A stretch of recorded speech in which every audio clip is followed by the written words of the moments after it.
Pinili ng isang babae na magbigti sa kagubatan. Ang kanyang bagong silang na anak, na may hawak na isang sinumpaang espada na pinangalanang Shiryu, ay inampo ng isang panday at pinangalanang Guy. Makalipas ang mahigit isang dekada, si Guy ang naging tanging tao sa nayon na may kakayahang supilan ang Shiryu. Walang ibang makahawak o ligtas na makatingin sa Shiryu. Sa panahon ng isang seremonya upang pigilin ang Shiryu, isang insidente ang naganap. Naiinggit kay Guy, tumanggi ang kanyang senior na alagad na tanggapin na si Guy ang napili. Sa isang sandali ng mali siya, tinanggal niya ang kanyang scarf, dahilan upang maramdaman ng Shiryu ang kanyang masamang layunin at kontrolin ang isang batang babae na subukang patayin siya. Itinulak ni Guy ang kanyang senior disciple palayo ngunit nawala ang kanyang kanang braso sa proseso. Sa kabila ng pagtanggap ng paggamot, si Guy ay patuloy na nakakaramdam ng sakit. Ang kanyang adoptive father, si Amon, ay naniniwala na si Guy ay nakakaramdam ng phantom limb pain na magtatagal ng habang buhay. Pagkaalis ni Amon, hinawakan ng isang batang babae si Guy at inalok ng suporta, ngunit itinulak niya ito palayo at naglabas ng galit sa libingan ng kanyang ina. Nagulat si Amon, ngunit sa kaibuturan ni Guy, nadama ni Guy na humantong sa kanyang kasawian ang pag-abandona ng kanyang ina. Dahil sa pangangailangan at pag-alala na hinawakan ni Guy ang Shiryu bilang isang sanggol, nagpa siya si Amon na tunawin ang Shiryu upang gumawa ng isang prosthetic na braso para kay Guy, nang hindi nalalaman na natupad ang layunin ng Shiryu. Sa ibang lugar, ang Azoth Sword, isang sinumpaang espada, ay nakahanda para sa auction. Isang mayamang tagapagmana ang nagbid ng $500,000 para sa maalamat na espadang ito. Gaya ng inaakala niyang nasecure niya ito, nagkaroon ng interes dito ang isang organisasyong nagngangalang Shoshide. Pagkatapos ng matinding bidding, nanalo ang isang lalaki sa espada sa halagang $1,500,000. Hinarang siya ng mayamang tagapagmana, na hindi pa handang sumuko. Magalang siyang nag-alok ng malaking halaga para bilhin ang espada, ngunit tumanggi ang lalaki. Ang isang paghaharap ay tila hindi maiiwasan. Gamit ang kanyang liksi, mabilis na pinatumba ng lalaki ang isang bodyguard. Habang naghahanda na siyang umalis, may lumitaw na lalaking maputi ang buhok.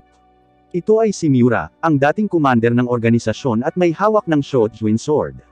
Sa pagharap sa gayong makapangyarihang individual, ang punong tanggapan ay naglabas ng utos ng pag-urong. Gayunpaman, si Miki, isa ring may hawak ng sinumpaang espada, ay tumanggi na sundin ang mga plano ng organisasyon. Mayroong 27 sinumpaang mga espada sa mundo, bawat isa ay nagtataglay ng sarili nitong kamalayan at kaluluwa. Kapag hawak ito ng mga may masamang intensyon, sila ay nagiging nakakatakot na busoma. Sa sandaling ito, sumiklab ang labanan sa pagitan ng dalawang may hawak ng sinumpaang espada. Sa pagharap sa mabigat na kapangyarihan ng kalaban, gusto ni Miki na mag-transform sa isang busoma at lumaban ng buong lakas, ngunit ang komandante ay nagbigay ng mahigpit na utos sa pag-urong. Ginamit ni Miki ang kanyang espada para magpakawala ng kidlat at saka tumakas. Gayunpaman, ang maalamat na Azoth Sword ay ninakaw ng isang mayamang tagapagmana na nagngangalang Marcus Shin. Kinabukasan, nagising sa tawag ng sinumpaang espada, naisip ni Marcus ang labanan noong nakaraang gabi sa pagitan ng dalawang may hawak ng espada, na nahuhumaling sa kanilang kapangyarihan. Sa layunin ng kanyang plano para sa paghihiganti, nagpa siya si Marcus na gamitin ang kapangyarihang ito. Kahit na tila nagtataglay ng malawak na kayamanan, si Marcus ay isang tragic figure. 2 taon na ang nakalilipas, nawalan siya ng pamilya sa isang aksidente sa sasakyan at naiwan siyang paralisado mula sa baywang pababa. Naiinis sa peking pera ng pamilya na dinala sa kanya, bumaling si Marcus sa isang spellbook, sinusubukang ipatawag ang masamang espiritu sa loob ng Azoth Sword, ngunit walang natanggap na tugon. Samantala, ang dating kasintahan ni Marcus ay hindi inaasahang bumisita upang ipahayag ang kanyang nalalapit na kasal, na nakakagulat sa matalik na kaibigan ni Marcus. Sa pagmumuni-muni sa mga nakaraang pangako, pagkamatay ng kanyang pamilya, at ang pagtataksil ng kanyang kasintahan at kaibigan, si Marcus ay napuno ng puot. Ang apoy ng puot na ito ang naramdaman ng Azoth Sword, na kinikilala at tinanggap si Marcus bilang bagong may hawak nito, na nagpas siyang ibigay ang lahat ng kapangyarihan nito sa kanya. Sa kasal ng kanyang ex-girlfriend at best friend, hindi inaasahang dumating si Marcus. Sa kabila ng pagiging paralisado, bigla siyang tumayo, dala ng masamang aura ng sinumpaang espada. Sinugod ni Marcus ang dalawa, determinadong patayin ang mga nagkanulo sa harap niya. Buti na lang at saktong dumating si Miki para i-defuse ang sitwasyon. Gayunpaman, ang Azoth Sword ay nagpakawala ng isang nakakatakot na itim na aura, na nakakulong kay Miki sa loob nito, habang hinahabol ni Marcus ang tumatakas na mag-asawa. Nang makita ito, ginamit ni Miki ang kidlat ng Fulgon Sword upang itaboy ang itim na aura. Samantala, nang papatayin na ni Marcus ang kanyang dating kasintahan, lumitaw ang mga alaala ng mas maligayang panahon, na nagpapahintulot sa kanya na makawala mula sa kontrol ng espada. Susunod, si Mickey, isang mahalagang miyembro ng organisasyong Shush AD, ay nagpaplano na dalhin si Marcus sa kanilang base dahil ito ang pinakahuling destinasyon para sa Bus-Oma. Sa ibang lugar, nagising si Guy, na nawalan ng braso, ang kanang braso ay napalitan na ng prosthetic na gawa sa demonyong espada na Shiryu, na pinagsanib siya nito. Pagkaraan ng ilang araw, ganap na gumaling si Guy, na pinagsama sa Shiryu. Gayunpaman, pinagmumultuhan siya ng pag-abandona ng kanyang ina at naramdaman niyang mas mabuting mamatay kaysa mabuhay sa gayong kalungkutan. Noong araw na iyon, ang kanyang kapwa-alagad na si Tatsumi, na labis na nahuhumaling sa dalagang si Sayaka, ay hindi na nakapagpigil. Dahil sa labis na damdamin, pilit niya itong niyakap, determinadong kunin ang unang karanasan niya sa kagubatan, at itinaya pa ang kanyang buhay para dito. Gayunpaman, namagitan si Guy sa oras na nagpahinto sa lahat. Galit na galit, inatake ni Tatsumi si Guy ngunit wala siyang laban. Biglang tinawag ng Shiryu si Guy upang patayin si Tatsumi, ngunit ginising siya ni Sayaka mula sa kontrol ng espada. Bumalik sa nayon, nagpatuloy ang nakamamatay na paghihimok ng Shiryu, na nagdulot ng matinding pananakit ng ulo ni Guy.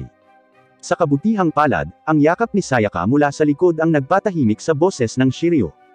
Noong gabing iyon, isang babae ang lumitaw sa tindahan ng bladesmith ni Amon, na naghahatid ng sibat na tinatawag na Tenbokiri, na napakatalas kaya't nahati nito ang isang nagpapahingang tutubi sa dalawang talim, isang eksenang nasaksihan ni Tatsumi, puno ng puot. Kinagabihan, ninakaw niya ang sibat. Sa paglipas ng mahabang taon, ang mga sandata na babad sa dugo ng tao ay kalaunan ay nakakuha ng kanilang sariling buhay. Ang mga negatibong emosyon ng tao ay makabuluhang nagpapahusay sa puwersa ng buhay na ito. Kapag nagising, ang mga sandata na ito ay naninirahan sa mga may pagnanais na pumatay. Kung ang hilig na pumatay ay ganap na umuubos ng isang tao, sila ay nagiging isang Bus-Oma. Ngayon ay pinagsama sa isang sandata, si Tatsumi ay ganap na kontrolado ng pagnanais na pumatay. Sa pagharap sa isang mabigat na tao, gumagalaw din ang Shiryu sa loob ni Guy. Umaalingaw sa isipan ni Guy ang walang humpay na boses ng pagpatay, hudyat na malapit na ang kanyang pagbabago. Ngayon sa ilalim ng kontrol ng Shiryu, si Guy ay pumasok sa kanyang rampage. Nakaharap kay Tatsumi, na may hawak ding maalamat na sandata, madaling kontrolin ni Guy ang sitwasyon. Pinagsasamantalahan ang panandaliang kawalan ng timbang ni Tatsumi sa panahon ng pag-atake, sinaksak siya ni Guy, dahilan para tumakas si Tatsumi. Pagkatapos ng mabangis na paghabol sa gabi, na-corner ni Guy si Tatsumi sa mataong sentro ng lungsod. Gayunpaman, umaasa sa pagpatay sa mga inosente, muling nag-transform ang demonyong espada ni Tatsumi, na naging Bus-Oma. Iniiwasan ni Guy ang pananambang at, sa maliksi na paggalaw, muling sinaksak si Tatsumi. Samantala, nakita ng mga patrol na sundalo ng Shush AD Organization ang kanilang labanan at matinding putukan mula sa isang helicopter. Sinamantala ni Tatsumi ang pagkakataon, pinalayas ni Tatsumi si Guy at, sa kabila ng kanyang mga pinsala, puwersahang tumakas. Susunod, si Guy, na wala pa ring kamalayan sa sarili, ay nagpakawala ng lakas ng espada na sumisira sa armadong helicopter. Sa wakas, nanembalik ang kanyang katinoan, si Guy, na pagod na sa katawan at isip, ay umuwi. Samantala, si Marcus, na may hawak ng Azoth Sword, ay dumating sa ikatlong punong tanggapan ng organisasyon ng Shush AD at nakipagpulong sa mga matataas na opisyal. Gumagawa si Shush AD ng mga paraan upang maiugnay ang mga maalamat na sandata sa mga tao, dahil ang matagumpay na pagsasaliksik ay posibleng maibalik ang Bus-Oma sa mga normal na tao. Sa ibang kahulugan, ang mga taong nagtataglay at kayang kontrolin ang mga demonyong espada na ito ay tinatawag na Sword Dolls, na maaaring maging pinakamahusay na sandata ng sangkatauhan laban sa Bus-Oma. Nalaman ni Marcus mula kay Mickey na para maging isang Sword Doll, kailangan munang pumasok sa dormant state. Isa sa mga gawain ni Shush AD ay hikayatin ang pagkakatulog na ito, katulad ng kung paano nagiging butterfly ang uod. Kung hindi, sila ay mauuwi sa Bus-Oma. Ang paraan ng pag-uudyok sa pagkakatulog ay medyo marahas, pag-iingat sa mga Sword Dolls bago sila mawalan ng katinoan, upang mabuhay muli kapag kinakailangan. Matapos ang cryogenically frozen ni Mickey at Marcus, at kung isa sa alang-alang ang isang Bus-Oma na lumitaw sa sentro ng lungsod, muling binuhay ng Commander ang isang Sword Doll na pinangalan ng Seiya, isang blonde male second lead na may maalamat na sandata sa loob niya, isang mahiwagang tool na tinatawag na Chakram. Ngayon, para mahuli si Tatsumi na naging Bus-Oma, opisyal na na-deploy si Seiya. Samantala, si Tatsumi, na dati nang nakatakas, ay naglalayong kumonsumo ng sariwang dugo upang mapabilis ang kanyang paggaling, na muling tina-target ang mga inosenteng tao. Mula sa kanyang kapanganakan, ang demonyong espada na Shiryu ang naging tagapagtanggol ni Guy, ang tanging nakakaabot sa kanyang puso. Gayunpaman, ang Shiryu ay isa ring sinumpaang espada, na kayang lubusang sakupin si Guy kung bibigyan ng pagkakataon. Pagkatapos ng labanan sa pagitan ni Guy at Tatsumi, si Guy, na natakot sa masamang kapangyarihan na ipinakita ng Shiryu, ay bumalik sa isang estadong parang bata at nagsimulang umiwas na harapin ang kanyang sarili. Ngayon sa isip ng isang bata, ang kalagayan ni Guy ay lubos na nag-aalala. Upang matulungang makabangon si Guy, nagbibigay si Sayaka ng sapat na panghihikayat at suporta, na inilabas siya upang makagambala sa kanyang mga takot. Gayunpaman, pagkatapos magdasal sa isang templo, dumating ang sakuna ng si Tatsumi, na naging isang Busoma, ay biglang sumulpot, na labis na nakabigla sa kanilang dalawa. Bagamat likas na ginamit ni Guy ang Shiryu para harangin ang pag-atake ni Tatsumi, ang kanyang malabatang isip ay walang anumang kakayahan sa pakikipaglaban. Sa hangarin ng mas sariwang dugo, lumingon si Tatsumi kay Sayaka. Sa kritikal na sandaling iyon, isang singsing ng liwanag ang agad na pumutol sa braso ni Tatsumi, si Seiya, na bagong gising, ay dumating sa tamang oras. Ngayon hawak ang maalamat na sandata na Chakram, nakatakda niyang kumpletuhin ang gawain ng organisasyon na mahuli ang Busoma. Sa kanilang paghaharap, napagtanto ni Seiya na si Tatsumi ay ganap na natupok ng demonyong espada, at hindi na siya maibabalik ng organisasyon sa tao. Sa puntong ito, ang tanging aksyon na magagawa ni Seiya ay tapusin siya. Itinaas ang kanyang kaliwang kamay, isang gintong enerhiya ang nabuong isang singsing, at isang gintong simbolo ang lumitaw sa itaas ng kanyang ulo. Kasabay nito, ang Shiryu, na sumanib kay Guy, ay umalangaw din, malinaw na nakikipagpunyagi sa sarili nitong nakamamatay na mga paghihimok. Matapos makumpleto ang kanyang gawain, sinadya ni Seiya na umalis kaagad. Gayunpaman, habang siya ay tumalikod upang umalis, naramdaman niya ang masamang kapangyarihan na nagmumula kay Guy. Alam na hindi niya ito maaaring baliwalain, muling ipinakita ni Seiya ang gintong simbolo, na nagpapahiwatig na ang labanan laban sa demonyong espada na Shiryu ay nalalapit na. Samantala, unti-unting lumalabas ang katotohanan tungkol sa Shiryu. Kadalasan, ang mga swordsmith ay gumagawa ng dalawang blades at pinipili ang mas mahusay. Ito ay nagpapahiwatig na maaaring mayroong dalawang Shiryu na umiiral. Sa katunayan, ang Shiryu na kay Guy, na walang pangalan sa talim nito, ay talagang isang shadow sword, hindi ang tunay na Shiryu. Ang kinaroroonan ng tunay na Shiryu ay hindi alam kahit sa kinakapatid na ama ni Guy na si Amon. Nagkataon lang na si Kiyomi, ang tagapagtala ng espada na nagbalik ng Tenbokiri kay Amon, ay nakatanggap lamang ng komisyon na magpakintab ng sandata, ang sandata na ito ay ang totoong demonyong espada na Shiryu. Habang pinakintab niya ito, isang malakas na tili ang tumunog, at isang mata ang lumitaw sa talim. Kaagad, si Kiyomi ay nakontrol ng isang madilim na enerhiya, nawala ang kanyang kamalayan sa sarili at nagsimulang indayog ang espada, na nagbabalak na patayin ang kanyang mga kasamahan. Buti na lang at natauhan siya sa oras at agad na sinenyasan ang kanyang mga kasamahan na lumabas ng silid at huwag nang bumalik. Sa patuloy na pagpapatalas, isang boses na nananabik sa dugo ang umalangaw sa isip ni Kiyomi. Sa kalaunan, kinailangan niyang magpakain ng dugo sa totoong Shiryu para patahimikin ang masamang boses. Hindi nagtagal, dumating ang kliyenteng nag-utos ng pagpapakintab, sabik na makilala ang master na nagpakintab sa Shiryu. Gayunpaman, lingid sa kanyang kaalaman, si Kiyomi ay wala sa estado upang makipagkita sa sinuman. Matapos magbigay ng masasamang ngiti ang kliyente, umalis siya sa lugar. Samantala, si Miura, na hawak ang Shoujin, ay humarap sa isa pang hamon mula sa may hawak ng Flamberge. Sa kanilang matinding labanan, dalawang misteryosong figure ang lumitaw sa malapit. Ang isa sa kanila, na pinangalan ng Grims, ay kilala bilang ang pinakamalakas na Busoma sa kasaysayan, na tinawag na Grim Reaper mula pa noong bukang liwayway ng sangkatauhan. Sa lalong madaling panahon, ang isang hindi pa naganap na takot ay mabilis na sasapit sa sangkatauhan. Kapag ang mga tao ay nakakaranas ng matinding panggigipit o takot, katutubo nilang pinipigilan ang kanilang mga damdamin para sa pagprotekta sa sarili, kung minsan ay bumabalik pa sa isang parang bata na estado upang maiwasang harapin ang kanilang sarili. Si Guy ay isang kasalukuyang halimbawa nito. Gayunpaman, dahil sumanib siya sa demonyong espada na Shiryu, ang kanyang malakas na masamang aura ay nakita ni Seiya, ang may dala ng espada. Bilang isang Shoshide Sword Dolls, alam ni Seiya na hindi niya maaaring baliwalain si Guy.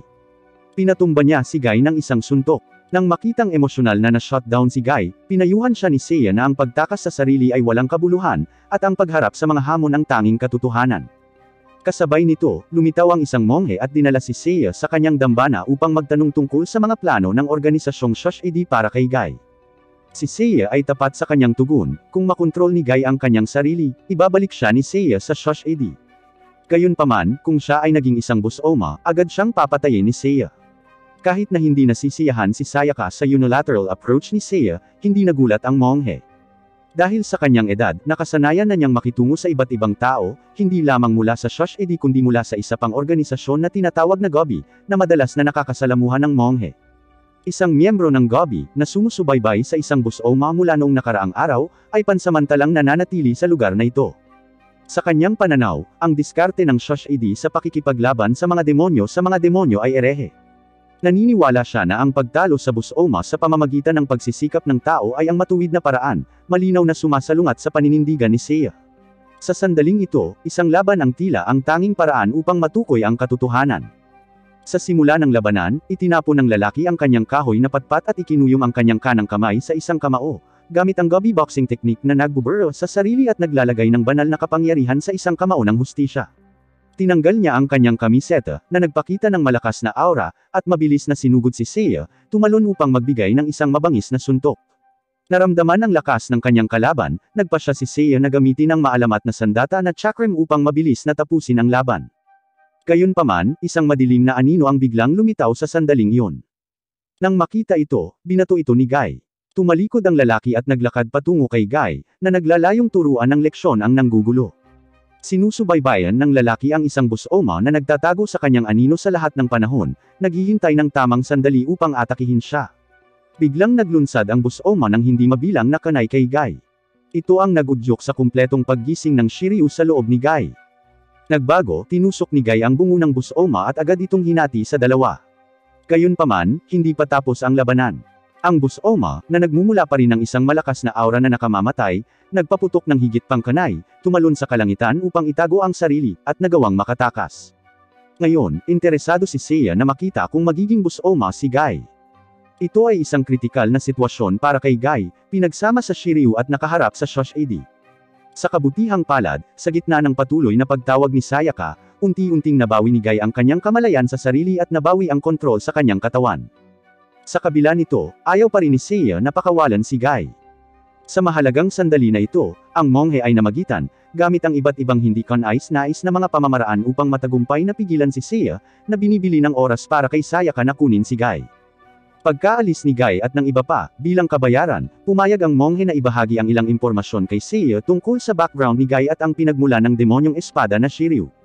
Sa lalong madaling panahon, ang mga lihim ng dalawang Shiryu sword ay nakatakdang ibunyag. Ang trauma ng pagkabata ay maaaring magkaroon ng malalim na epekto sa isang bata. Ang batang lalaki na pinag-uusapan ay nasaksihan ang pagpapakamatay ng kanyang ina sa pamamagitan ng pagbibigti pagkatapos siya ipanganak. Kahit makalipas ang mahigit isang dekada, nananatiling nakakulong ang kanyang puso sa madilim na sinapupunang iyon. Para masira ang kanyang mga depensa, binigyan siya ng kanyang foster father na si Amon ng demonyong espada na Shiryu. Si Guy, sa kanyang sariling mga salita, ay walang masasayang alaala at madalas na tumakas sa bahay bilang isang bata. Gayunpaman, lagi niyang napagtanto na wala siyang mapupuntahan at bumalik sa bahay ng kanyang foster father. Ang pilit niyang tinatakasan ay ang walang humpay na kadiliman. Kahit gaano kalayo ang tinakbo ni Guy, ramdam niya ang paghabol sa kanya ng dilim. Pilit niyang sinubukang maghanap ng ibang mundo, ngunit sa huli ay napagtanto niyang wala itong saysay dahil iisa lang ang mundo, isang madilim na mundo na patuloy na sumusunod sa kanya, naghihintay na patayin siya. Hindi makatakas si Guy, kahit anong pilit niya. Kaya, nagbago ang isip ni Guy. Nagpasya siyang wasakin ang kasalukuyang mundo gamit ang kanyang sariling espada, upang patayin ang mundo at ang kadiliman nito. Sa pananaw ni Guy, ang mundong ito ay walang sikat ng araw. Ang tinatawag ng iba na sinag ng araw ay ibang katotohanan lamang na kanilang ginagalawan. Iba ang nakikita ng bawat isa. Kaya, nang ang kanyang foster father ay pinagsama ang Shiryu kay Guy, ano ba talaga itong Shiryu?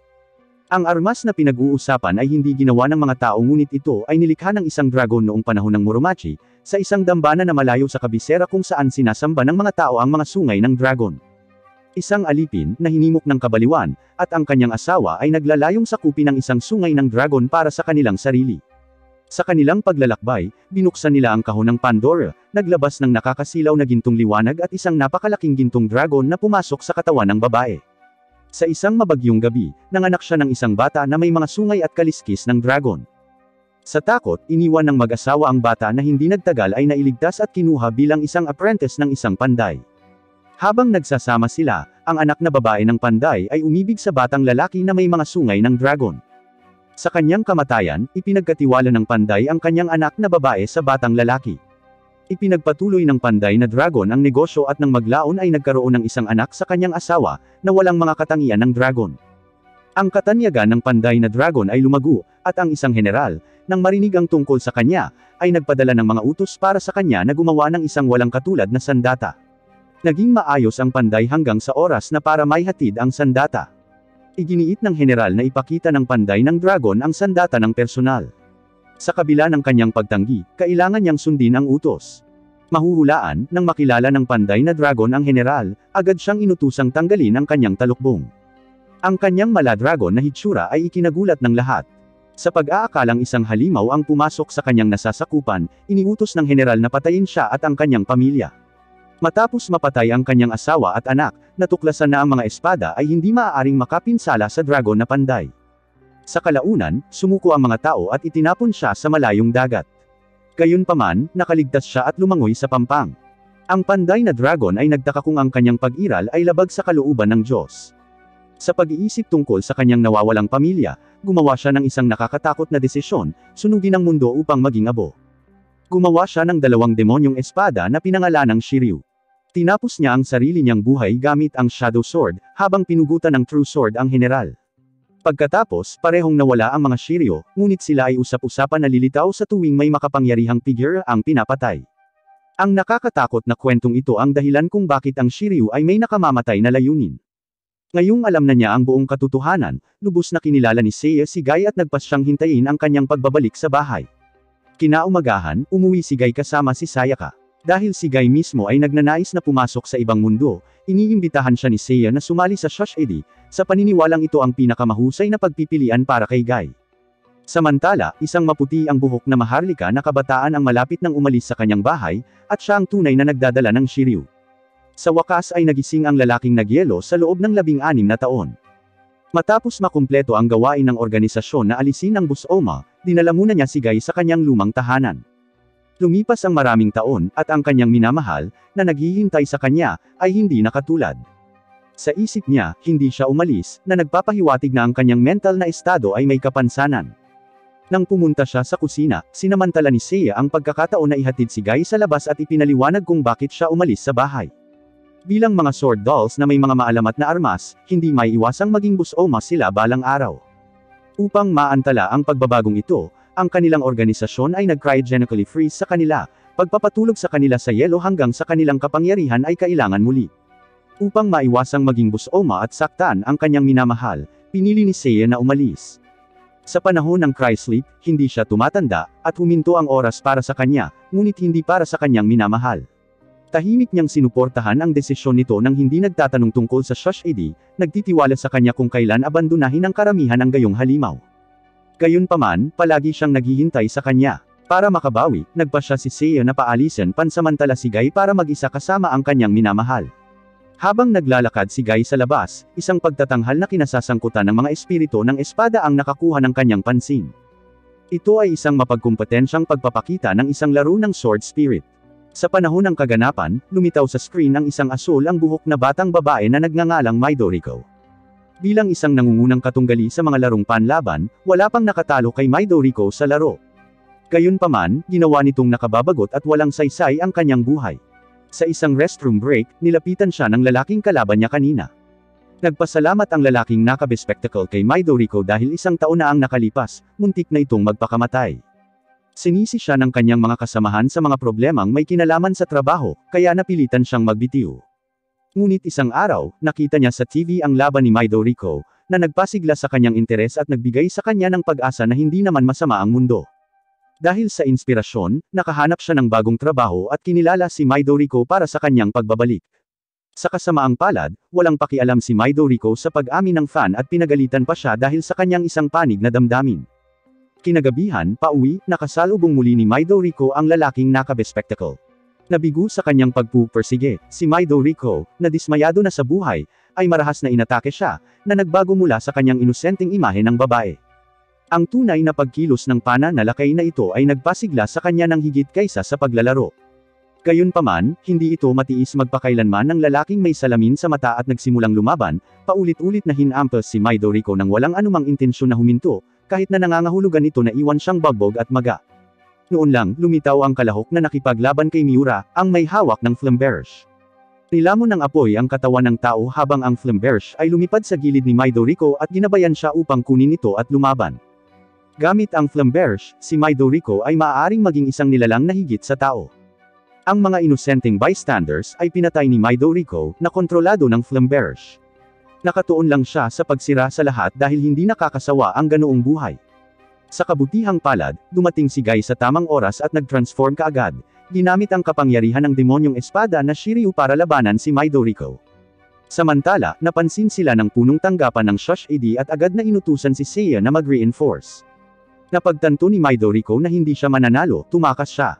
Huwag basta-basta lumapit sa mga batang babae sa labas dahil hindi mo alam kung sa ilalim ng kanilang cute na anyo ay may nakakatakot na kalikasan. Sa sandaling ito, pinigilan ng dalawang hangal na lalaki si Midoriko, hiniling sa kanya na pagsilbihan sila. Sa hindi inaasahang pagkakataon, itinaas ni Midoriko ang kanyang sariling kamiseta at pinatay ang isang lalaki sa isang hampas.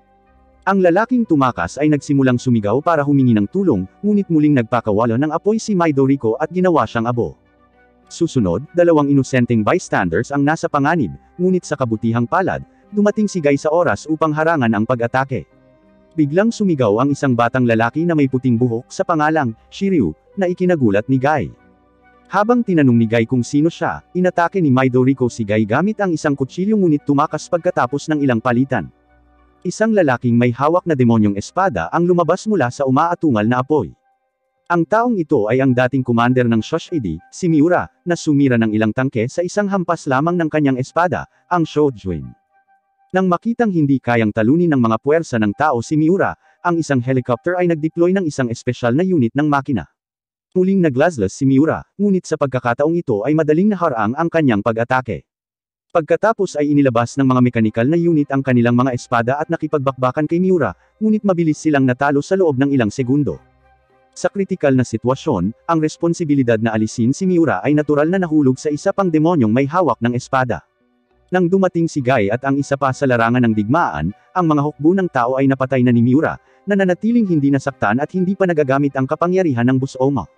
Pagkatapos ng ilang sigawan sa pagitan ng dalawang panig, isang gintong simbolo ang lumitaw sa noo ni Seiya, at inilabas niya ang kanyang banal na sandata, ang chakram. Kaagad, parehong nagpakawala ng matinding pressure, na nagtakda ng yugto para sa isang showdown sa pagitan ng Busoma at Sword Dolls. Bago opisyal na magsimula ang laban, sinenyasan ni Seiya si Guy na umatras at ipinaalala sa kanya ang kanilang kasunduan kamakailan. Sa kanilang pagpunta sa larangan ng digmaan, naramdaman ni Seiya na malapit na siyang kainin ng chakram at magiging isang uhaw sa dugo na Busoma. Ginawa niyang mangako si Guy na patayin siya kapag nawala ang kanyang katinuan at nagbago. Nang magsimula ang labanan, inilunsad ni Miura ang isang atake ng espada kay Guy, na mabilis na hinaranggan ito ng kanyang demonyong espada. Dahil sa sandaling iyon, binato ni Seiya si Miura ng ilang light ring, ngunit walang kahirap-hirap na na-neutralize ni Miura ang mga ito. Naglunsad ng matinding pag-atake si Miura kay Seiya. Bilang isang veteranong may hawak ng demonyong espada sa loob ng mahigit isang dekada, pinagkadalubhasaan ni Miura ang kanyang sandata, ang Shojin, sa buong potensyal nito. Si Seiya ay nasa defensive, kumukuha ng mga hit. Gayunpaman, pinakinabangan niya ang maikling kawalan ng timbang ni Miura sa panahon ng pag-atake. Gamit ang kanyang numerical advantage sa light rings, kalaunan ay nagawa ni Seiya na pigilan si Miura. Nang si Seiya ay naghatid ng isang potensyal na nakamamatay na atake, ang kapangyarihan sa loob ng kanyang demonyong espada ay naging hindi nakokontrol. Nakalaya si Miura mula sa pagpigil ng chakram at nagdulot ng matinding pinsala kay Seiya. Upang mabilis na matapos ang labanan, si Miura ay naging Busoma, na nagpaplanong tapusin si Seiya ng tuluyan. Buti na lang at pumagitna si Guy. Sa pagharap sa mabigat na kapangyarihan ni Miura, ang isang 2-on-1 na diskarte ay ngayon ang makatwirang pagpipilian. Sinamantala ang panandaliang pagkakataon, naglunsad si Seiya ng maraming light ring kay Miura, na nagpapahintulot kay Guy na mag-follow up ng malaking pinsala. Muling nag-iba ang kanilang labanan, sina Seiya at Guy ay umatake mula sa magkabilang panig. Biglang, isang misteryosong figure ang lumitaw sa larangan ng digmaan, na kilala bilang pinakamalakas na Busoma kailanman, na tinawag na Grim Reaper mula pa noong bukang liwayway ng sangkatauhan. Ang kanyang kapangyarihan ay higit pa sa lahat ng mga nakaraang Busoma. Sa pagdating ni Grim Reaper Grims, alam ni Seiya na wala silang pagkakataon. Nasugatan na sa labanan at hindi na makatakas, napilitan silang labanan si Grims. Malaki ang pagkakaiba ng kapangyarihan, at si Seiya at Guy ay walang pagkakataong manalo, lalo na't ang kalagayan ni Guy ay lalong naging hindi matatag. Siya ay dahan-daang kinakain ng Shiryu at nasa bingit ng pagiging isang Busoma. Gaya ng inaasahan, pagkatapos ng ilang round ng pag-atake ni Grims, isang matinding pagnanais na pumatay ang pumalit kay Guy. Kahit na sinubukan ni Seiya na isil ang Shiryu sa loob ni Guy, ito ay walang kabuluhan. Si Guy ay ganap na kinain ng demonyong espada na Shiryu, na naging isang uhaw sa dugo na Busoma. Sa isang kritikal na sandali, naharang ni Seiya ang pag-atake ni Guy gamit ang sarili niyang katawan. Ang kanyang sandali ng pag-aalsa ay nalalapit na. Sa puntong ito, ang kaluluwa ni Seiya ay nahulog sa kadiliman, ganap na kinain ng chakram at naging isang Busoma. Mula sa bukang liwayway ng sangkatauhan, ang mga sandata ay patuloy na nagdurusa bilang mga kasangkapan sa paggawa. Ngunit ngayon, ang panahong ito ng pagkaalipin ay sa wakas ay magtatapos na. Sa paglipas ng mga siglo, ang mga sandata, na puno ng dugo ng tao, ay nakakuha ng kanilang sariling buhay. Sa pamamagitan ng pagsasamantala sa kalungkutan at kawalan ng pag-asa ng tao, ang mga sandata na ito ay naninirahan sa mga katawan na may matinding pagnanais na pumatay, na nagiging Busomas. Sa pangunguna ni Grims, ang mga Busoma na ito ay nakahanda na ngayong ideklara ang pagkalipol ng sangkatauhan. Sa kamakailang malaking labanan sa pagitan ng Sword Dolls at Busomas, si Seiya, ganap na natupok ng chakram, at si Grim Reaper Grims ay parehong nawala. Si Guy, na malubhang nasugatan, ay dinala pabalik sa Shush-Edi para sa masusing pagsusuri. Ang kanyang pisikal na kondisyon ay hindi kritikal, ngunit ang kanyang mga parameter ng dugo ay lumampas sa mga ligtas na limitasyon, na naging dahilan upang siya ay madaling kapitan ng hindi makontrol na pagbabago sa isang Busoma. Sa makatuwid, si Guy, sa isang kritikal na punto, ay kailangang ilagay sa cryogenic sleep kaagad. Nahirapan si Guy sa desisyong ito, dahil hindi pa niya natutupad ang kanyang pangako kay Seiya. Gayunpaman, sa ilalim ng kanyang kasalukuyang pag-asa at ang pangangasiwa ng sedative gas, atubili siyang pumayag. Kasunod ng utos ng isang commander, si Guy ay sapilitang inilagay sa cryogenic sleep. Gayunpaman, ang mga kaganapan ay madalas na nangyayari ng hindi inaasahan. Kinokontrol ng chakram, si Seiya, ngayon ay isang Busoma, ay naglunsad ng isang hindi pa nagagawang pag-atake sa mga lungsod ng tao. Balak ng commander na ipadala ang Sword Dolls sa larangan ng digmaan, ngunit tumanggi ang mga autoridad ng Shush-Edi at tinapos pa ang cryogenic sleep ni Guy. Wala silang nakitang kabuluhan sa pagpapadala ng mas maraming Sword Dolls dahil si Seiya ay ganap na nag-transform sa isang Busoma. Naniniwala sila na sa pamamagitan lamang ng pagpayag kay Guy na maging isang Busoma ay maaari silang magkaroon ng pagkakataon, na labanan ang apoy sa pamamagitan ng apoy. Mabilis na hinanap ni Guy si Seiya. Upang igalang ang kanilang orihinal na kasunduan, agad niyang inilabas ang demonyong espada na Shiryu. Gayunpaman, si Seiya, ngayon ay isang Busoma, ay tumaas ng husto sa lakas at si Guy ay walang kalaban-laban para sa kanya. Ang sitwasyon ay nagpakita kay Guy na labis na natalo. Habang patuloy si Seiya, gumalaw ang Shiryu sa loob ni Guy, pinupuno ang kanyang isip ng pagnanais na pumatay. Sa pag-alala sa mga sakripisyo ni Seiya, alam ni Guy na ang pagkonsumo ng Shiryu ay magsasayang ng pagsisikap ni Seiya na isil ito. Tiniis ni Guy ang sakit at paulit-ulit na hinarang ang mabangis na pag-atake ni Seiya. Naiwan na walang pagpipilian, nahulog si Guy sa kadiliman at nagbagong anyo sa isang Busoma. Ngayon, nagsimula ang labanan sa pagitan ng dalawang Busoma. Sa sandaling natigilan si Seiya, itinusok ni Guy ang kanyang espada sa kanya. Ngayon ay natupad na ni Guy ang pangako na ginawa niya kay Seiya, sa wakas ay hinayaan ang kanyang nababagabag na kaluluwa na makahanap ng kapayapaan. Matapos magkamalay, umuwi si Guy at niyakap si Sayaka. Makalipas ang mga araw, ganap na gumaling ang katawan ni Guy, ngunit nanatili ang tawag ng Shiryu sa loob niya, na nagdulot sa kanya ng matinding sakit. Pagkatapos ay ibinukod muli ni Guy ang kanyang sarili, sa kabila ng patuloy na paghihikayat ni Sayaka. Hindi niya naiwasan ang madilim na takot na baka isang araw ay mag-transform siya sa isang Busoma at brutal na patayin ang kanyang mga mahal sa buhay. Isang gabi, gumawa si Guy ng isang mahirap na desisyon. Kinaumagahan, binisita niya ang puntod ng kanyang ina at nagtapat sa kanya. Naunawaan na niya ngayon kung bakit pinili ng kanyang ina na wakasan ang kanyang buhay ilang taon na ang nakararaan, para protektahan ang mga taong pinapahalagahan niya. Pagkatapos ay inilaan ni Guy ang lahat ng kanyang pagsisikap sa paggawa ng espada at iniregalo ang tapos na sandata kay Sayaka, umaasang mapoprotektahan siya nito. Ilang di malilim utang, masasayang araw ang ginugol ni Guy kasama ang kanyang foster father at si Sayaka. Sa kanyang paghahanda, oras na para kumilos siya sa kanyang desisyon. Pumunta si Guy sa isang rooftop, kumuha ng punyal, at inihiwalay ang Shiryu forged prosthetic sa kanyang katawan. Saka siya naglakad papunta sa gilid ng bubong. Upang maiwasan ang kanyang sarili na maging isang busoma at upang maiwasang saktan ang kanyang mga mahal sa buhay, tumalon si Guy mula sa bubong, piniling wakasan ang kanyang buhay. Isang babae ang nagbigti sa kagubatan, na namamatay sa trahedya.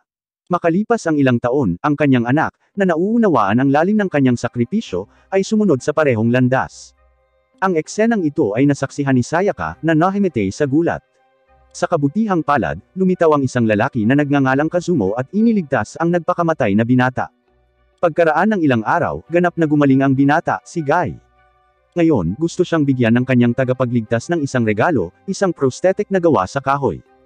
Gayunpaman, hindi man lang nagpasalamat si Guy kay Kazumo at sa halip ay sinisi siya sa pagliligtas ng kanyang buhay. Si Hamiko, isang babaeng nakatayo sa malapit, ay pinayuhan si Kazumo na huwag makipagtalo ng walang kabuluhan. Sinabi niya sa walang utang na loob na si Guy na ang kanilang grupo, ang Gobi, ay lihim na nakikipaglaban sa Busoma. Si Guy ang unang naging Busoma at nagawa pa ring putulin ang kanyang sandata, na nagpapatunay sa kanyang pagiging kakaiba. Kahit na tinanggal ni Guy ang Shiryu prosthetic, nakikita pa rin ni Hamiko ang demonyo sa loob niya. Bagamat hindi sigurado sa iniisip ni Guy, umaasa siyang hindi na ito muling hahanapin ng kamatayan. Ang pagsira sa kanyang katawan ay hindi matubos ang kanyang kaluluwa.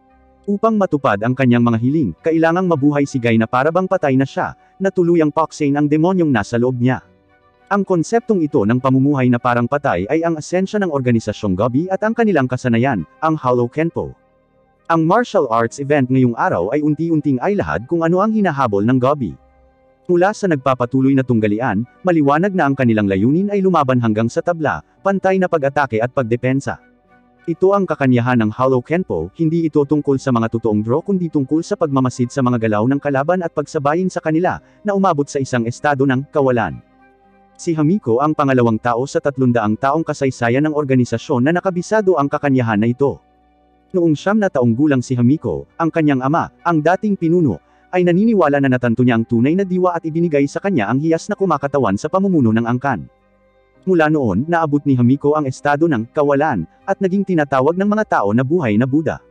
Ngayon, ang kanyang katawan ay hindi pangkaraniwan, na naglalaman ng 21 sinumpa na sandata, kabilang ang mga demonyong espada, na pawang kinuha mula sa taunang Busoma. Karaniwan, si Hamiko ay magiging sword dolls o Busoma, o ang mga sandata ay pumatay sa kanya. Gayunpaman, wala silang epekto sa kanya dahil siya ang kaluban ng lahat ng armas. Upang maging isang kaluban, ang isa ay dapat maabot ang isang estado ng kawalan ng laman, tulad ng loob ng isang kaluban. Upang matulungan si Guy, sasanayin siya ni Hamiko sa isang espesyal na pagsasanay na hindi kinasasangkutan ng Hollow Kenpo, ngunit tinuturuan siyang harapin ang kanyang mga panloob na demonyo. Ang lugar na ito, na tinatawag na Realm of Karmic Fire, ay sumusubok sa kapalaran ni Guy. Kung makakalabas si Guy sa isang bilog ng mga kandila, kumpleto na ang kanyang pagsasanay. Gayunpaman, ang simpleng gawaing ito ay kasalukuyang imposible para sa kanya. Habang papalapit siya sa apoy, lalo silang tumutugon sa kanyang malalim na mga hadlang sa karma, na nagninangas. Sa kabutihang palad, si Hamiko ay namagitan, tinusok ang kanyang kamay sa katawan ni Guy upang alisin ang kanyang chi, pinapakalma siya. Pagkatapos, sinisipsip niya ang chi ni Guy sa sarili niyang katawan, sinusubukang linisin ang masamang diwa. Di nagtagal, binalaan ni Kazumo si Hamiko na ang masamang apoy ay masyadong malakas at ang pagpapanatili kay Guy sa Gobi ay maaaring magdulot ng sakuna. Nakikiusap siya sa kanya na tapusin si Guy ngayon. Gayunpaman, agad na tumanggi si Hamiko, dahil ang layunin ng Gobi ay talunin ang Busoma at iligtas ang sangkatauhan. Ang mga taong tulad ni Guy, na nagdadala ng mabibigat na pasanin, ang dapat nilang iligtas. Ang lugar na ito ay hindi lamang para sa pagsasanay kundi isa ring sagradong templo para sa pagliligtas ng sangkatauhan. Kinabukasan, nagkaroon ng taos-pusong pag-uusap sina Hamiko at Guy, kung saan nalaman ni Hamiko kung bakit pinili ni Guy na magpakamatay. Ang pagpapakamatay ni Guy ay hindi isang pagtakas, sa halip, mula sa kanyang kapanganakan, siya ay nakatakdang may ugnay sa Shiryu. Ang kanyang intensyon ay putulin ang ugnayang ito sa pamamagitan ng kamatayan, upang maiwasan ang mas maraming inosenteng buhay na mawala dahil sa kanya. Alam ang katotohanan ito, nagsimulang tunay na tanggapin ni Hamiko si Guy, at nagsimulang lumaki ang banayad na pagmamahalan sa pagitan nila, isang eksenang hindi sinasadyang nasaksihan ng kanyang subordinate na si Kazumo. Pagkatapos, nilapitan ni Kazumo si Hamiko, binabalaan siya na ang kanyang kakayahang ligtas na magtago ng maraming sandata sa loob ng kanyang katawan ay nagmula sa pagiging walang puso at walang pagmamahal o puot. Sinabi ng dating pinuno na ang pag-ibig ay isang napakadelikadong damdamin at hindi dapat palitan ang isang walang pusong estado. Gayunpaman, binaliwala ni Hamiko ang mabuting pag-iingat ni Kazumo, na naniniwalang hindi siya magkakaroon ng romantikong damdamin para kay Guy. Samantala, ang isang Busoma duel na inayos ni Grim Reaper Grims ay may sensinang nagpapatuloy. Iniula ni Grims ang nalalapit na pagkalipol ng sangkatauhan, na inisip ang mundo bilang isang arena para makipagkumpetensya ang Busoma. Gayunpaman, nawawala pa rin ang isang catalyst, ang pagdating ng Diyos ng mga sandata, na mahalaga para sa pagkamatay ng sangkatauhan. Ang lokasyon ng entity na ito ay nanatiling hindi alam ng Busoma. Kasunod ng patnubay ng Phoenix, isang oppressed Busoma ang dumating sa Gobi. Buti na lang at sakto namang pumigitan si Guy para pigilan si Kazumo na patayin ito. Nanambalik ang katinoan ng Busoma, nagbalik sa anyo ng tao, at sinamantala ni Lady Hamiko ang pagkakataong ito para palayasin ang Phoenix. Ang matandang lalaki na may salamin ay bumunot ng mahabang espada at sinaksak ito sa isang lalaki, na nagpapahintulot sa espada na sumipsip ng dugo ng tao. Sa susunod na sandali, ang katawan ng lalaki ay hindi napigilan na nanginginig at siya ay kumawala sa kanyang pagpigil. Sa ilalim ng kontrol ng demonyong espada, nawala ang lahat ng kamalayan ng lalaki sa sarili at tumungo sa kanyang destinasyon. Dumating siya sa isang simbahan kung saan pinahihirapan ng isang Busoma ang isang inosenteng babae, at walang kapangyarihan ang kanyang kapatid na pigilan ito. Sa kabutihang palad, namagitan ang tadhana. Naimpluwensyahan ng demonyong espada na Shiryu, isang maputing buhok na binata ang naramdaman ang tawag nito at kalaunan ay tinanggap ang proposal ni Shiryu na angkinan siya. Sa gayon, ipinanganak ang isang sword doll na may kakayahang humawak ng kapangyarihan ng demonyong espada. Kaagad, nakipagdigma ang binata sa Busoma. Sa malakas na puwersa ng Shiryu, madaling natalo ang Busoma. Dahil sa pagod, bumagsak ang binata, ngunit ang ekspresyon sa mukha ng kanyang kapatid na babae ay nagpapahiwatig na ang sitwasyon ay komplikado. Di nagtagal, sa punong tanggapan ng Shoshide, nagising ang binatang si Shin. Gayunpaman, ang tinig ng demonyong espada na Shiryu, na humihimok sa kanya na pumatay, ay nagpahirap sa kanya ng tuloy-tuloy. Nagdulot ito ng matinding paghihirap kay Shin. Lumitaw sa eksena ang matandang nakasalamin, na biological father din ni Shin. Ipinaliwanag ng komandante kay Shin na kapag ang isang sandata ay kumonsumo ng malaking halaga ng dugo ng tao, ito ay magkakaroon ng sarili nitong buhay. Ang mga buhay na sandatang ito ay nagtataglay ng mga tao, sa kalaunan ay nagiging isang Busoma. Ang organisasyong Shoshide ay matagal nang nakikipaglaban sa Busoma, at ang ama ni Shin ay may malaking kontribusyon sa kanilang mga pagsisikap na may malaking donasyon. Ilang taon na ang nakalilipas, ang pamilya ni Shin ay nagpunta sa isang masayang paglalakbay. Sa hindi inaasahang pagkakataon, tinambangan sila sa kalsada. Sa isang malupit na pag-atake ni Grims, malupit na pinatay ang ina ni Shin, na nag-iwan ng pangmatagalang trauma sa mga nakaligtas. Ang trahedyang ito ang dahilan kung bakit patuloy na sinusuportahan ng ama ni Shin si Shoshide. Sinapian na ngayon si Shin ng demonyong espada na Shiryu at malapit nang mawala ang kanyang kamalayan sa sarili, na nagiging isang nakamamatay na Busoma. Upang mailigtas ang kanyang anak, nagpa siya ang kanyang ama na gumamit ng hindi pa nasusubukang teknolohiya upang subukang alisin ang Shiryu sa katawan ni Shin. Sa mata ng kanyang ama, hindi maiiwasang maging Busoma ang kanyang anak, na walang pinagkaiba sa pagkamatay. Kung may pagkakataong maibalik si Shin sa kanyang dating sarili, handang sumugal ang kanyang ama sa eksperimentong teknolohiyang ito. Sa asensya, ginagamit niya ang kanyang anak bilang test subject. Sa kabutihang palad, matagumpay ang eksperimento upang alisin ang demonyong espada kay Shin, at tila bumalik siya sa dati niyang estado. Gayunpaman, sa mga karagdagang pagsusuri, muling lumitaw sa isip ni Shin ang mga larawan ng pagpatay. Theoretically, ang demonyong espada ay dapat na tinanggal. Pagkatapos ng check-up, habang palabas si Shin ng silid, naramdaman niya ang tawag ng isa pang demonyong espada at hindi sinasadyang pumasok sa armory. Ang espadang tumatawag kay Shin ay ang Shiryu prosthetic na inalis noon ni Guy. Na-control nito, tumakas si Shin dala ang maalamat na sandata na ito. Kung isa sa alang-alang na ang kinuhang Shiryu ni Shin ay ang Shadow Sword na orihinal na hawak ni Guy, at ang kakatanggal lang ay ang True Sword na Shiryu, maaari bang magkaroon ng banayad na koneksyon sa pagitan ng dalawang espadang ito? Nang maging kritikal ang sitwasyon, inutusan ng komandante ang agarang paghuli kay Shin. Gayunpaman, biglang pinigilan ng ama ni Shin ang lahat dahil ang lahat ng nangyari ay bahagi talaga ng maingat na plano niya at ng mga senior leaders. Kontrolado ng Shadow Sword, mabilis na nakarating si Shin sa Gobi at sinubukang ibalik ito sa orihinal nitong may-ari, si Guy. Sinabi ni Shin kay Guy ang lahat ng nangyari bago siya nawalan ng malay, nang walang pinipigilan. Napagtatanto na sila ng Shiryu ay nakatakdang magkaugnay at hindi magawang putulin ang ugnayang ito anuman ang mangyari, nadama ni Guy na lubos na walang magawa. Kaya, itinapon niya ang Shiryu sa ilog, na nangakong puputulan ang lahat ng kaugnayan dito. Gayunpaman, ang mga mithiin ay maganda, ang katotohanan ay malupit. Sa kanilang pagbabalik sa Gobi, natagpuan nila ang lupa na nagkalat ang mga bangkay ng tao, gawa ng isang lalaking kontrolado ng isang demonyong espada. Inatake ng lalaki si Guy at ang kanyang grupo. Sa gulat, sinabi ni Guy kay Shin na mabilis na tumakas pababa ng bundok, habang ang kanyang kahoy na prosthetic ay agad na nawasak. Nag-transform ang lalaki sa isang Busoma, at nag-transform si Kuromaru para protektahan si Guy. Gayunpaman, ang lakas ng kalaban ay napakalaki, at madali niyang natalo si Kuromaru, na pinipilit siyang bumalik sa anyo ng tao.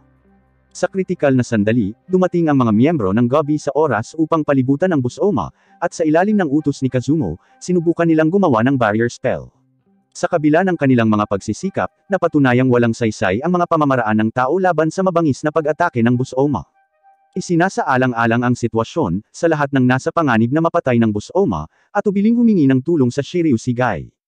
Noon, tuluyan ng kinain ng Shiryu si Guy. Bagamat nagbigay ito sa kanya ng hindi kapani-pani walang lakas, sa huli ay nawalan siya ng kamalayan sa sarili at naging isang killing machine na naiintindihan lamang ang pagpatay.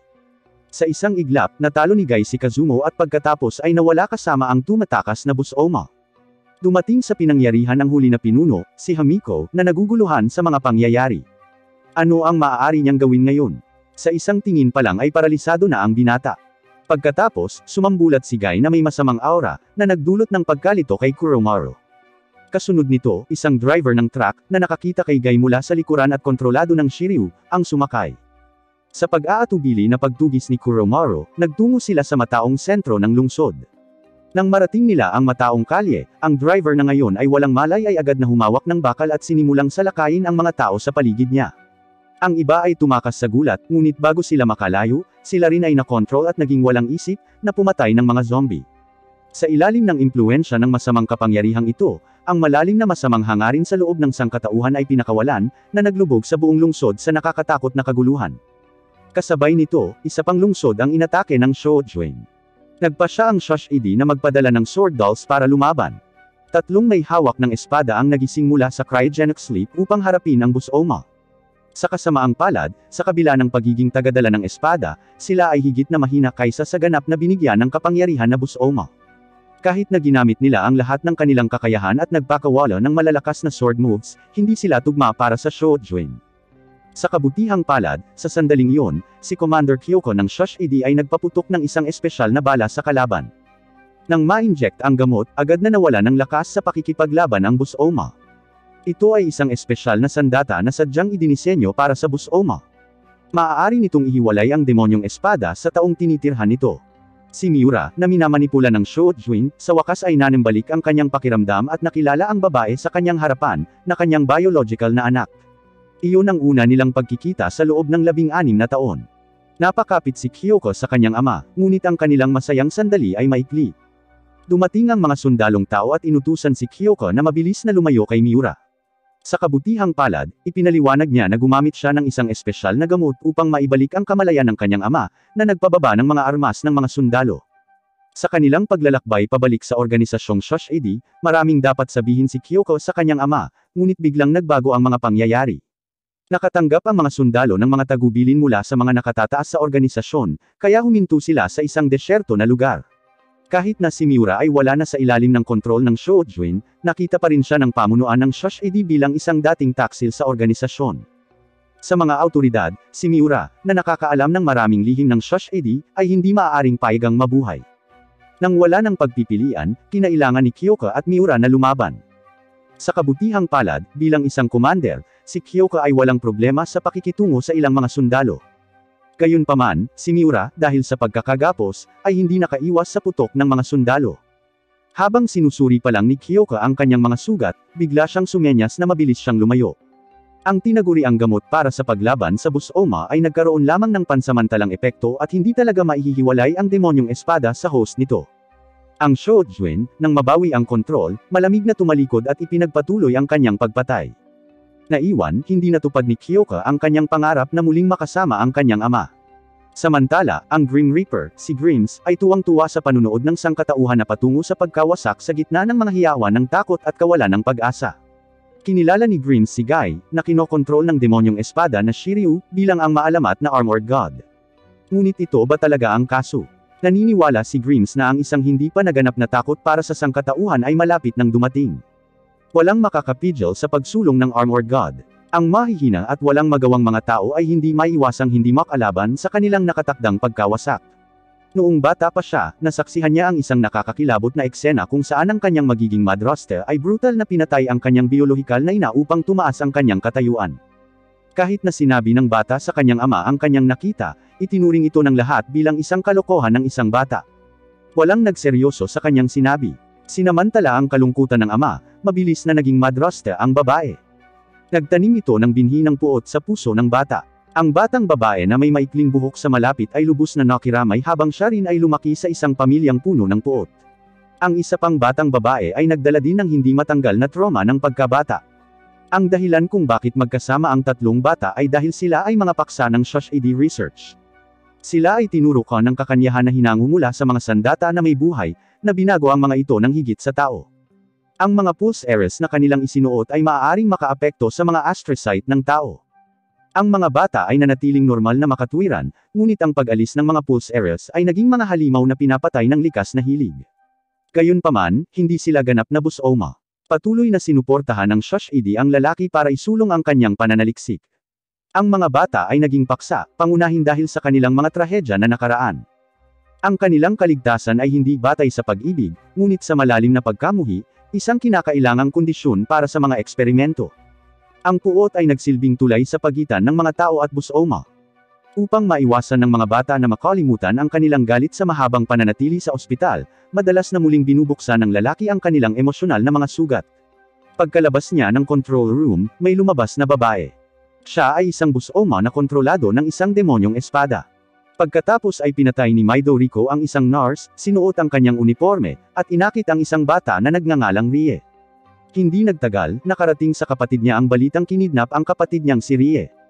Alam na ang captor ay isang busoma, isang halimaw na hindi niya kayang hawakan, hiniling ni Shin kay Kuromaru na tulungan siyang mahanap si Guy, na nag-iisang nagtataglay ng kapangyarihan upang tumugma sa isang busoma. Nang sa wakas ay matagpuan nila si Guy at nakitang buhay ito, sumugod si Sayaka para yakapin siya. Ipinaliwanag ni Shin ang sitwasyon, at dahil naibalik na niya ang espada na Shiryu kay Guy, kaagad na pumayag si Guy na tumulong. Samantala, nagising si Rie mula sa kanyang walang malay na estado, na inihayag na nakuha siya ni Midoriko na may isang tiyak na layunin, upang gamitin siya bilang pain upang gisingin ang kanyang kapatid na natutulog pa rin. Noon lang, isang hindi inaasahang pangyayari ang naganap, ang pulse areas ni Rie ay nagkawatak-watik, na naging sanhi ng pagkawala ng kanyang katinuan at naging isang halimaw na dala ng isang killing instinct. Isang matinding labanan ang sumiklab sa pagitan ng dalawa. Nang umabot sa deadlock ang laban, sakto namang dumating si Shin at ang iba pa. Ang ngayon ay hindi makatwiran na si Rie ay binasag ang isang bintana at nakatakas. Nang makita ang may hawak ng isang demonyong espada, ang demonyong espada na Shiryu sa loob ni Guy ay gumalaw, na nagpabago sa kanya. Sa kawalan ng paniniwala sa mga nangyayari, sumugod si Sayaka sa harap ni Guy, umaasang maibabalik ang kanyang katinoan, ngunit napatay siya ng saksak at nahulog sa pool ng dugo. Kasabay nito, nag-transform si Midoriko bilang isang busoma at nakipaglaban kay Guy. Habang pinapanood si Sayaka na halos patay na, si Shin ay napuno ng kalungkutan. Ang boses ng Shiryu sa loob niya, na humihimok sa kanya na pumatay, ay umalangaw sa kanyang isipan, at nahulog din si Shin sa kontrol ng espada. Sinasamantala ang labanan sa pagitan ni Guy at Midoriko, palihim na umatake si Shin mula sa likuran, na tinapos ang buhay ni Midoriko sa isang welga. Ngayon, nahawak ni Guy ang Lesser Shiryu at ni Shin ang Greater Shiryu, nakatakdang magsimula ang kanilang nakatakdang showdown. Gayunpaman, bumalik si Guy sa anyo ng tao, dahil mayroon siyang iba, mas mahigpit na mga misyon sa ngayon. Mabilis siyang umalis sa eksena. Ngunit sa lalong madaling panahon, ang tunggalian sa pagitan ng liwanag at dilim, upang matukoy kung sino ang tunay na nakabaluti na Diyos, ay malalantad. Ang katawan ng batang babae ay sumailalim sa mga espesyal na pagbabago, na nagbibigay sa kanya ng kakayahang magpagaling ng mga sugat ng mabilis. Gayunpaman, hindi naman ito isang magandang bagay dahil kapag natanggal ang bracelet na suot niya, mawawala agad siya sa katinoan at magiging isang uhaw sa dugo, mamamatay tao na halimaw. Sa araw na ito, ang kalagayan ng pag-iisip ni Rie ay partikular na malungkot, na humantong sa pagkabasag ng kanyang pulse areas. Bagaman hinimok niya ang kanyang mga kasama na tumakas ng mabilis, huli na ang lahat. Sa isang iglap, isang batang lalaki ang nakagat at ang kanyang leeg ay binali ni Rie.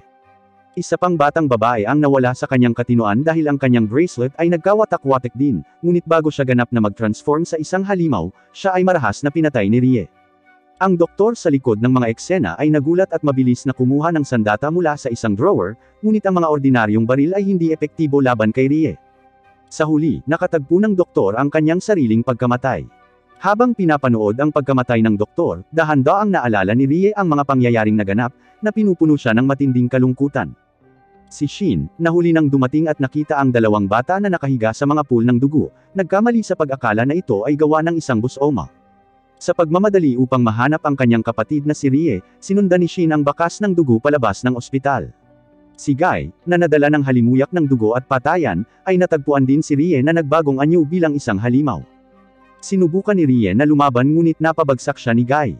Sa sandaling iyon, nagkamalay si Rie at bumalik sa kanyang anyo ng tao. Sakto nang sisiyasati ni Guy si Rie, dumating si Shin sa tamang oras para pigilan siya. Naalala si Sayaka, na sinaktan ni Guy, at nakita ang kanyang kapatid na si Rie na bumagsak na ngayon, inilabas ni Shin ang demonyong espada na Shiryu upang hamanin si Guy. Gayunpaman, bagamat sinapian si Shin ng demonyong espada, hindi pa nagigising ang kanyang mga kapangyarihan, at hindi siya kapantay ni Guy, isang katotohanang masakit niyang nalalaman.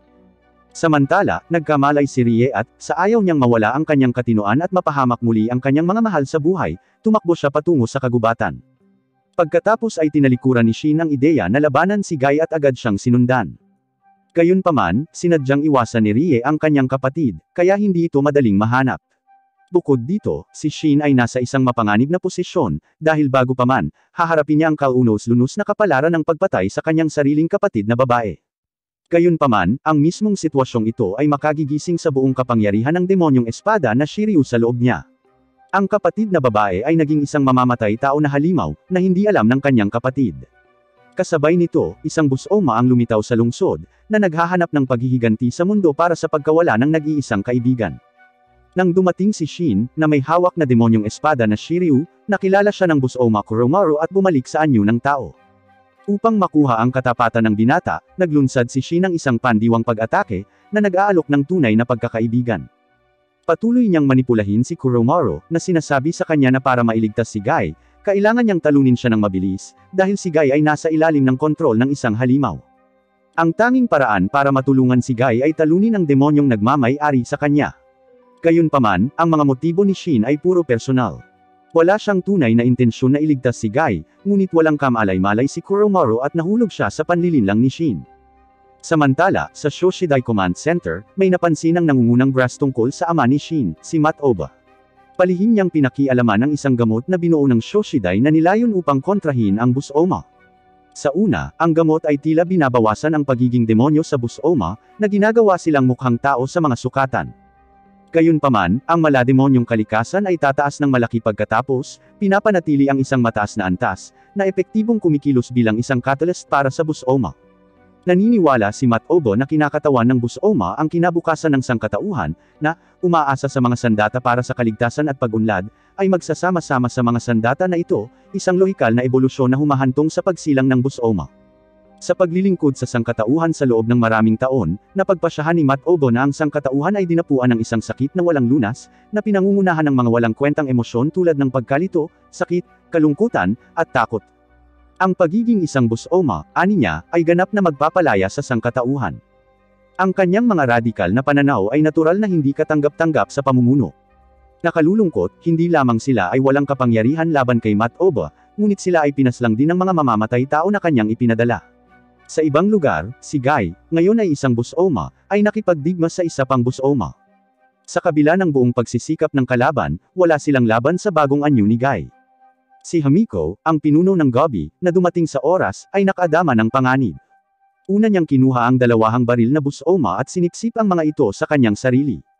Gayunpaman, ang napakalaking kapangyarihan ng dalawahang baril ay nanaig sa tao na si Hamiko, na naging dahilan upang hindi na ito makapagpatuloy sa pakikipaglaban. Samantala, sinubukan ni Shin ang sneak attack ngunit madaling hinarang ni Guy. Pagkatapos ay sinenyasan ni Shin si Kuromaru na kumilos ng mabilis at itigil ang mga maling gawain ni Guy. Gayunpaman, nag-alinlangan si Kuromaru, hindi niya nagawang saktan ang isang kaibigan. Nang makita ito, labis na nadismaya si Shin, na dama na pinagtaksilan ni Kuromaru. Muli niyang sinugod si Guy ngunit naharang siya ni Sayaka. Naaalala kung paano niya, sa ilalim ng kontrol ng demonyong espada na Shiryu, ay pinutol ang braso ni Guy, nakaramdam ng matinding pagsisisi si Sayaka kay Guy. Ang eksenang ito ang nagdulot kay Shin sa kabaliwan. Sa kabila ng pag-atake noon ni Guy, at sa kabila ng pagbibigay ng sariling dugo para iligtas ang buhay ni Sayaka, hindi niya mauari kung bakit siya iniiwan ng lahat. Sa bingit ng pagbagsak, si Shin ay binalot ng mga negatibong emosyon. Naghanda si Guy na tapusin si Shin, ngunit sa sandaling iyon, lumitaw ang kapatid na babae ni Shin, na nakipag-ugnayan kay Guy sa mabangis na labanan, sa gayon ay naiwasan ang agarang krisis ni Shin. Sa hindi inaasahang pagkakataon, hindi nakilala ni Shin ang kanyang pinakamamahal na kapatid sa init ng labanan at napagkamalan niyang dinukot siya ng halimaw. Sa kanilang laban, sinaksak ni Shin ang kanyang kapatid gamit ang kanyang espada. Nang bumalik si Rie sa kanyang anyo ng tao, napagtanto ni Shin ang kasuklam-suklam na pagkakamaling nagawa niya, ngunit huli na ang lahat. Pinagtaksilan ng isang kaibigan, pinagtaksilan ng isang minamahal, at nasaksihan ang kaunos-lunos na pagkamatay ng kanyang kapatid, tuluyang nasira si Shin. Sa sandaling iyon, nagising ang kapangyarihan ng demonyong espada na nasa loob niya, na nagtakda ng entablado para sa isang nakamamatay na showdown kay Guy, na handang sumabog anumang oras. Sa isang pahinga sa labanan sa pagitan ni Guy at Shin, inalis ni Kuromaru si Rie mula sa larangan ng digmaan. Samantala, gumamit si Sayaka ng protective dagger na ibinigay sa kanya ni Guy para saksakin siya sa likod, sa paniniwalang ito ang tanging paraan upang maibalik siya sa kamalayan. Kasabay nito, dumating si Shoji Miura at tinulungan ang sugatang si Guy na makatakas. Pagkatapos, biglang lumitaw si Grims at sinenyasan si Miura na umatras ng mabilis, na nagpapaliwanag na ang mga kapangyarihan ng dalawang Shiryu Sword ay kailangang ihanay para maipanganak ang Armed God. Kailangan nilang maghintay ng tamang sandali. Kasunod nito, si Sayaka ay kinuha ni Hamiko, na gumamot sa kanyang mga sugat. Kinabukasan, binisita ni Miura ang dambana ng monghe na nagnanais na gumawa ng kalituhan ngunit naputol ang kanyang braso ng isang espada na pinangalanang Mikazuki, na pinanday mula sa banal na bakal. Dahil ang mga demonyong espada ay umiiral sa mundo, dapat ding mayroong mga banal na kapangyarihan upang labanan ang mga ito. Ang mga sandata tulad ng Mikazuki ay simple at dalisay, walang bahid at puno lamang ng emosyon ng tao.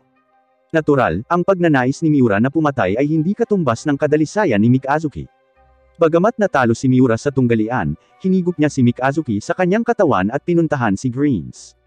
Nalilito, gustong malaman ni Miura kung ano ang ibig sabihin ni Grims ng Armed God.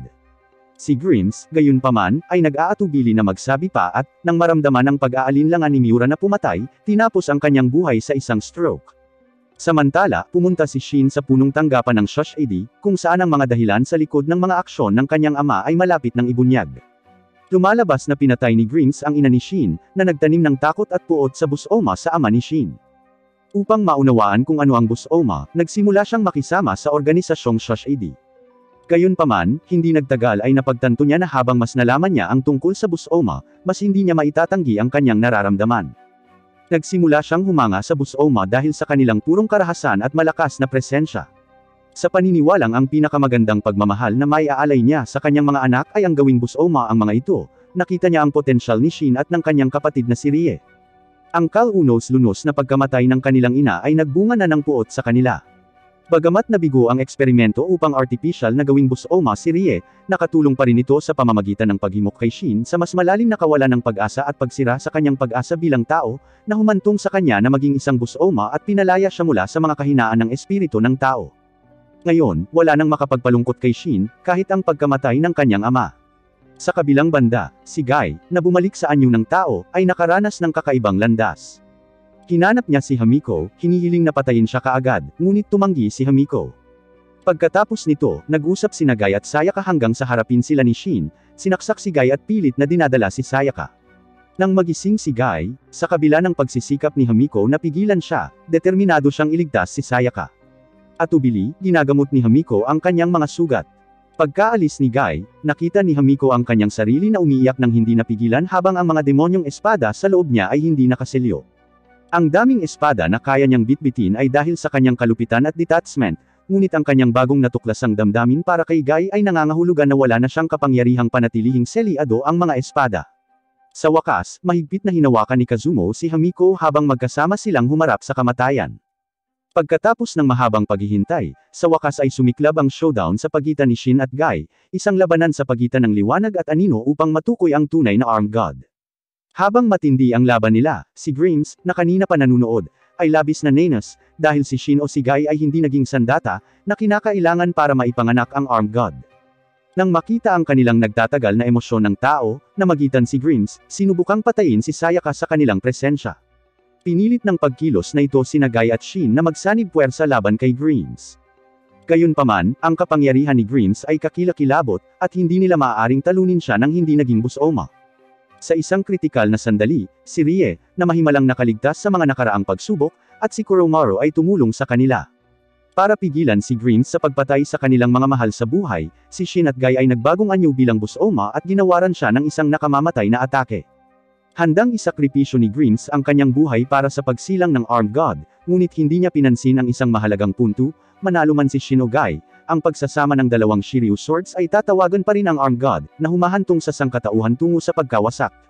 Gayunpaman, kung ang nanalo ay nagpapanatili ng kanilang pagkatao at nagtataglay ng lakas na hindi sumuko sa sandata, at ang kalooban na sugpuin ito, kung gayon ang lahat ng mga plano ni Greens ay magiging walang kabuluhan. Si Guy, na nagawang mapanatili ang kanyang sangkatauhan, ay binigyan ni Shin ng pag-asa na magpatuloy sa buhay, na nagpapahintulot sa kanya na ganap na pigilan ang pagsilang ng Armed God.